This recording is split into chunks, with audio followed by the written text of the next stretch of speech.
Let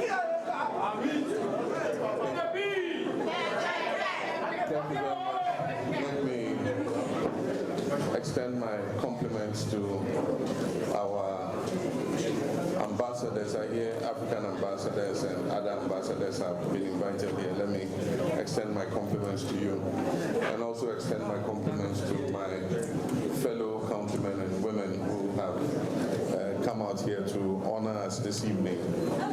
As you know, we've been on a 2-day visit to France. The visit was a twofold. The first was to participate in the Paris Peace Forum, which is the 8th edition, which we did yesterday. And the second was an official visit to discuss bilateral issues with President Macron and the French team. We did that successfully this morning and discussed a lot of issues in the bilateral and diplomatic relations between Ghana and France. I had the opportunity to extend my thanks to President Macron for the role he played as co-chair of Ghana's official creditor committee in being able to restructure Ghana's debt after the debt defaults during the past administration. Since we took over, we've been working to restore the economy, but I'll talk about that in a little while. The global order is changing, and we need to also reorder our steps, not only as a country, but as a continent. Countries are tired of aid dependence, and so all over the world, countries like France, all the EU countries, that global north are reducing how much they spend in overseas development assistance to the global south. Humanitarian assistance has reduced by 40% year on year till date. Now, what it does is, I always say that in adversity there's opportunity. It means that we also must take the steps to be able to rely on ourselves and be self-reliant. And that is what we've tried to do. That's the message we've tried to spread in Africa, that we should be able to pull ourselves up by our bootstraps. In 1992, we adopted a constitution unto ourselves. There was a lot of excitement that things were going to change and Ghanaians were going to prosper. Unfortunately, many people have had to continue leaving our country because of economic migration, because of the lack of opportunities. And so more than 30 years after we returned to democracy, there had been a disappointment in the democratic dividend, especially by our young people. And you can see what is happening in some countries where a population group they call the Gen Zs are rising up and demonstrating and protesting the lack of opportunity. And so during the campaign last year, one of my major messages was that Ghana is not immune to coup d'etats, and that the 2024 election was going to give us the last opportunity for us to show that democracy can work in Ghana. And so it's not like I am doing any magic. I'm just trying to prove a point that we can be democratic and we can prosper and create opportunities. And that's why we came with the policy of the research agenda. And the research agenda covers every single aspect of our lives. It covers governance, it covers education, it covers healthcare, it covers our economy, it covers how we relate to each other. And so we have started to work to implement that research agenda. First, in the governance area, one, by the Constitutional Review Committee that I set up, to look at our Constitution again and make it a living document for the future. The second is to establish principles of accountability in government, and that if you come into government, you come to serve the public, not to enrich yourself. And that is why we are putting in strict issues of accountability. We are pursuing people who have abused their public office and enriched themselves. But at the same time as we're doing that, I'm telling people in my government that if you fall foul of the law the same way as we're pursuing these people, we're going to deal with you just as we're dealing with those who were in the past government. And so So I'm sure you must be following, you must be more abreast with what is going on at home than I am. Aside from that, one of the most remarkable areas of the reset has been the economy.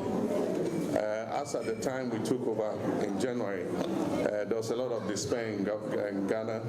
Business confidence was low, consumer confidence was low, inflation was high, the CD was depreciating on a daily basis, the primary balance was negative 3.4 instead of positive 1.5, and so it meant that there was a lot of work that needed to be done. And so we instituted some very quick reforms, including legislation to be able to guide procurement, and then also on the Public Financial Management Act, in order to create a situation where ministers could not commit government out of their budget without the permission of the finance minister. And then also to institute fiscal discipline in how we spend our resources. I'm happy to say that those reforms have begun to show results.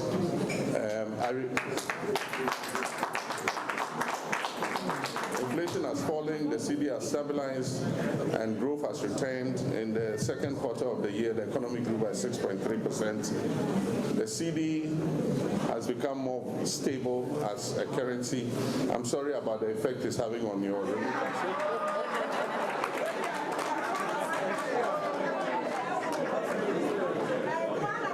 I know that when you send the remittances back, you get fewer CDs. But I think that it creates a better environment for more investment to flow into our country. And we're beginning to see a difference. There are more foreign direct investors coming into our country, and seeing Ghana as a good gateway and a platform for investing in manufacturing and other sectors for exports to other countries. And so the economy is doing well, and business confidence is up, investment is also up. There are many opportunities back home, and often I say that we must not target only investments by foreigners, we must also promote indigenous investment. And so even as you stay outside and you work, continue to look back home and see in which area you can come back and invest to be able to make something for yourself.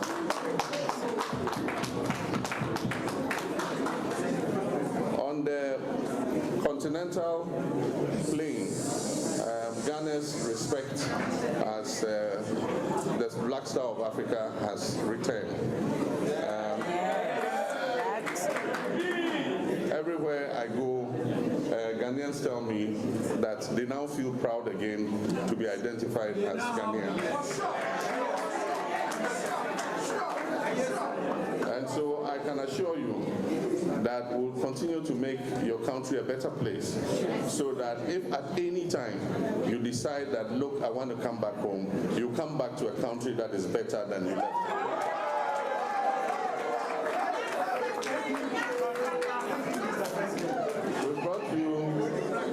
We brought you our new ambassador, and as you know, she served in my previous government as regional deputy regional minister, and then as regional minister, and she is a very lively person.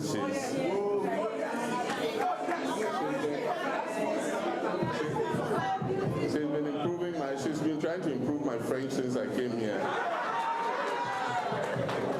And I'm sure that in her time as ambassador, the relations between Ghana and France would move on to another level. And so I just want to thank all of you for the honor done me. We're going to come next year. President Macron has extended an official invitation to come next year on a state visit. And so we'll negotiate the dates, and at that time we'll have a better opportunity to sit and interact with the whole Ghanaian community. And so I bring you greetings from back home. Everybody is fine. The country is doing well.